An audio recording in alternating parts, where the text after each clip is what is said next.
আমার সাথে কোন চুলে রাখলাম আমার সাথে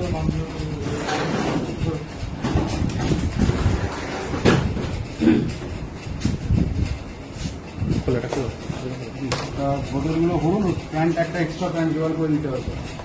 এরা এই ভিডিও স্ক্রিন ফটোটা দিয়ে দিচ্ছি পাঠিয়ে দেবো। হ্যাঁ হ্যাঁ ঢেলে দেন ছেড়ে দেন আমার হাতে হোল্ড করে ছাতাটা রেখেছি দেখি। হ্যাঁ হ্যাঁ সবার ছাতাগুলোই নিয়ে আসবে। টাকার সময় আমি স্যার আপনাকে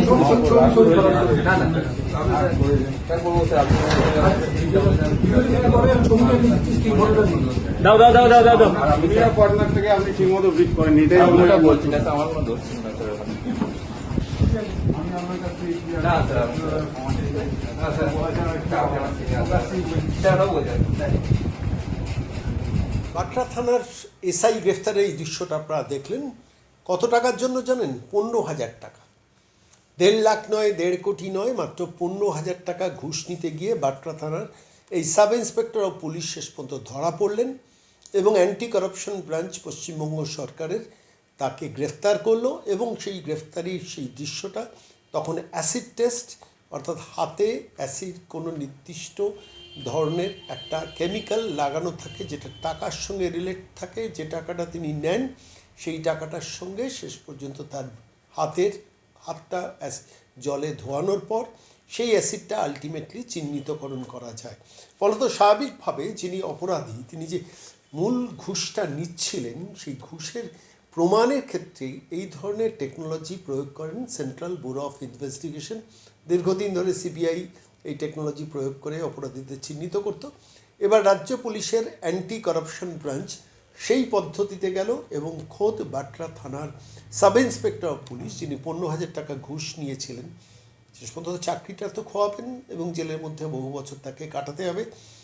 ফলত সেই পরিস্থিতিটা সুনিশ্চিত হলো এই ঘটনার মাধ্যমে, যে ঘটনাটা আপনারা শুরুতে দেখলেন। আজকের এই প্রতিবেদনের শেষে আরেকবার দেখাবো। আপনারা জানেন সাম্প্রতিককালে রাজ্যের মুখ্যমন্ত্রী বারবার করে বলছেন যে কারুর কাছ থেকে 1 টাকা নিলে সরাসরি আমাদের কাছে কমপ্লেন করুন। আপনারা জানেন যে এই যে মানুষটি যার দৃশ্য আপনারা দেখলেন, সুব্রত সরকার তার নাম। এর আগে Jamboni sub assistant engineer joint BDO, তিনিও সম্ভবত 2 লাখ টাকা কোনো বিল পাস করিয়ে দেওয়ার জন্য, বিল রিলিজ করার জন্য চেয়েছিলেন। দীর্ঘদিনের অভ্যেস, তিনিও ধরা পড়েছেন এবং অ্যান্টি কারাপশন ব্রাঞ্চ তাকে ধরেছিল। মোটর ভেহিকলস ডিপার্টমেন্টের 2জন ইন্সপেক্টর সাম্প্রতিককালে ধরা পড়েছেন। তারা ওই ওভারলোডিংয়ের, যে গাড়িতে ওভারলোডিং ছিল না সেই গাড়িকে ওভারলোডিং দেখিয়ে বেশ কিছু টাকা ডিমান্ড করেছিলেন। অভিযোগ পাওয়ার পর তারাও গ্রেফতার হয়েছেন, সম্ভবত তারাও চাকরিটা খোয়াবেন। অর্থাৎ গত কয়েক সপ্তাহের মধ্যে বাটরা থানার এসআই, যার দৃশ্য আজকে আপনারা দেখলেন, Jamboni sub assistant engineer BDO তিনি গ্রেফতার হয়েছেন। মোটর ভেহিকলসের 2জন ইন্সপেক্টর গ্রেফতার হয়েছেন। অর্থাৎ সারা রাজ্য জুড়ে যে ট্রেনটা এই মুহূর্তে চলছে, এই ট্রেনটা যদি পশ্চিমবঙ্গের বর্তমান সরকার চালাতে পারেন, সত্যি জিরো টলারেন্স টুয়ার্ডস করাপশন কথাটা সত্যিই প্রমাণিত হবে। আমি আজকের এই প্রতিবেদনে সরকারকে ধন্যবাদ দেব, কিন্তু ধন্যবাদ দেওয়ার পাশাপাশি বলবো যে দি শো মাস্ট কন্টিনিউ। এই সিচুয়েশনটা জিরো টলারেন্স টুয়ার্ডস করাপশন যেন পশ্চিমবঙ্গের মাটিতে স্থায়ীভাবে মানুষের মনে আস্থা নিতে পারে। আজকের এই প্রতিবেদন শেষ করার সময় আরেকবার সেই ভিডিওটা দেখাবো যেখানে বাটরা থানার এসআই 15,000 টাকা ঘুষ নিতে গিয়ে চাকরিটাও খোয়ালেন, জেল যাত্রাও সুনিশ্চিত করলেন এবং শেষ পর্যন্ত পরিবারের কাছে, সমাজের কাছে কি মেসেজ তিনি পৌঁছলেন, অন্যরা কি শিক্ষা নেবেন যারা এই ঘুষটা নেন।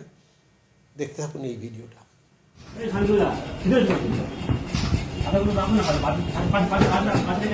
আমার সাথে কোন চুলে রাখলাম আমার সাথে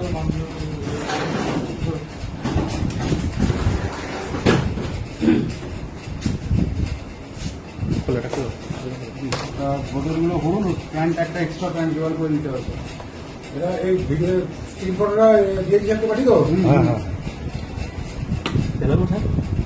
ঢেলে দেন ছেড়ে দেন আমার হাতে হোল্ড করে ছাতাটা রেখেছি দেখি। হ্যাঁ হ্যাঁ সবার ছাতাগুলোই নিয়ে আসবে। টাকার সময় আমি স্যার